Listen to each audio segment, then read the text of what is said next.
দেখেন আমরা প্লেয়ার সংকটে খেলতে পারতেছি না, স্টাম্প আছে, ব্যাট বল আছে, সব কিছুই আছে, কিন্তু প্লেয়ার নাই মাঠে। দেখেন চার কোনায় ঘুরে দেখো তো, একটা প্লেয়ারও নাই মাঠের। একটা এনে একটা প্লেয়ারও মাঠে নাই।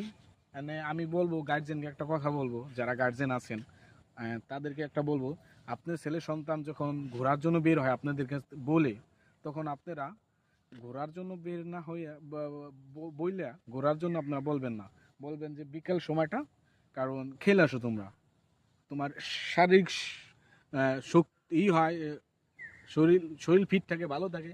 এবং আরেকটা বিষয়, বিকেলবেলা যে পোলাপান বাজে আড্ডায় ঘোরাফেরা করে, একটু হলে মাদক থেকে দূরত থাকে, খেলাধুলা থাকলে খেলাধুলায় যদি ওই অ্যাটেন্ড করে উপস্থিত থাকে, মাদক থেকে দূরে থাকে, ওই সময়টা একটু হলে উপকার হয় আমাদের সমাজের জন্য, আমাদের দেশের জন্য, আমাদের ফ্যামিলির জন্য। যাই হোক, বেশি কথা বলবো না, আপনারা বেশি বেশি খেলার জন্য পাঠিয়ে দেবেন আপনার ছেলে সন্তানকে।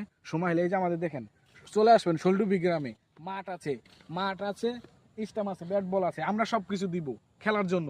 আপনারা চলে আসবেন, আপনারা আর কি চান বলেন, খেলার জন্য চলে আসেন, আপনাদের ছেলে সন্তান খেলার জন্য পাঠাই দিবেন। আমরা প্লেয়ারের অভাবে সংকটে খেলতে পারতেছি না, এটা তো আমরা মেনে নিতে পারি না। এই যে কোনো প্লেয়ার নয় মাঠে, কি করব? খুবই দুঃখজনক আমাদের জন্য, হতাশ।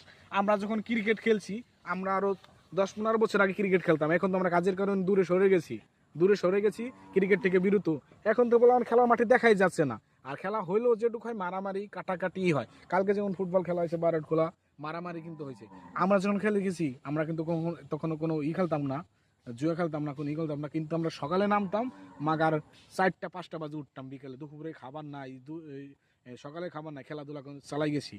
কিন্তু সেই সময় সমাজটাও ভালো ছিল, পোলাপানের ভিতরে মারামারি কাটাকাটি কম ছিল। এখন মারামারি কাটাকাটি জারি সব কিছু বেড়ে গেছে, মাদকটাও বেড়ে গেছে।